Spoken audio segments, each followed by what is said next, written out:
Hello everyone, Shane Kanto once again today with my last review that I have for today, catching up after a couple weeks of not doing reviews. This last film that I'm going to be talking about today is I saw Don't Breathe this week, which, I'm going to say this up front, I am not a fan of horror movies. I do not like being scared, and so I did hear really good things about this, so I wanted to venture out and try to see it. Right away, I'm going to say this is more of a thriller and uses a lot more suspense than being more of a horror movie. The only other big horror movie I watched this year was The Babadook. That scared the living crap out of me. This was keeping me on the edge of my seats with great thrills and suspense. And what I really liked about this film that is different than most horror movies is a lot of those films are based around you being afraid of something popping out in front of you. And those jump scares. This was more, you know what's in front of you, and just waiting to see about these young people who are trying to rob a blind man in his home, and him walking around. Is he gonna find them? Is he gonna figure out they're there?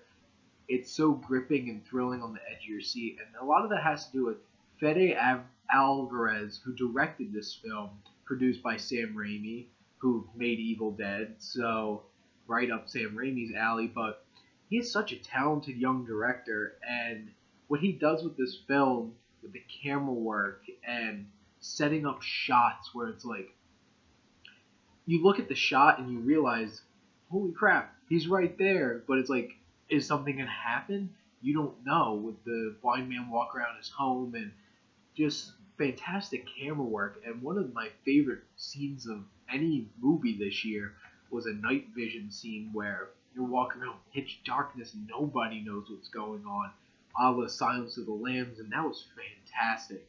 And the pacing of this was fast and quick and kept you on the edge of your seat.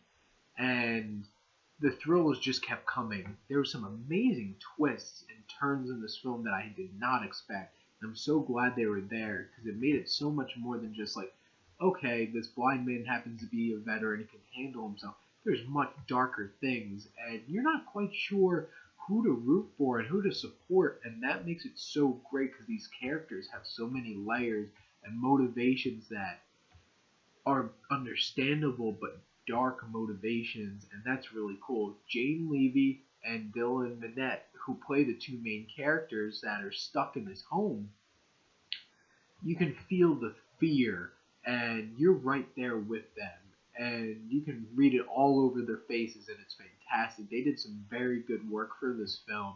The real standout, Stephen Lang, who plays the older blind man, his physical performance is fantastic with how he's portraying the sensing and hearing things and not being able to see, and his physicality is fantastic. And when you finally get to hear him speak in his gruff, just disturbing kind of way, and hearing him explaining the things he's doing is just pitch perfect, and he does such a great job in this movie. And getting to this definitely isn't a perfect movie for me. I know a lot of people absolutely love this movie and think this is really fantastic. There are some problems that I had with it. It's only an hour and 28 minutes, but it still feels like it's padding the time, which honestly, if you're making a movie that's under an hour and a half, you should not be padding the time. And unfortunately, they do that. It just got to the point where towards the end of the movie, it's just like, are you serious? This is happening now? It's like, what? Multiple times I was just like, you gotta be kidding me. Like, it kept going. And there was different parts where it made so much more sense to just finish it, and it would have ended so perfectly. Because the ending of a film is so hard. And unfortunately, the ending for this didn't really work for me. It just kept going, and then it felt like it had this tacked on little ending to it. And that didn't really work for me. But overall, I think this is a really cool thriller.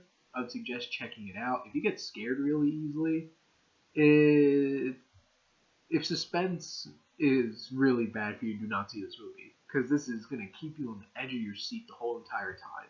But I'm going to give this a solid A-, and I would recommend going to see Don't Breathe in theaters.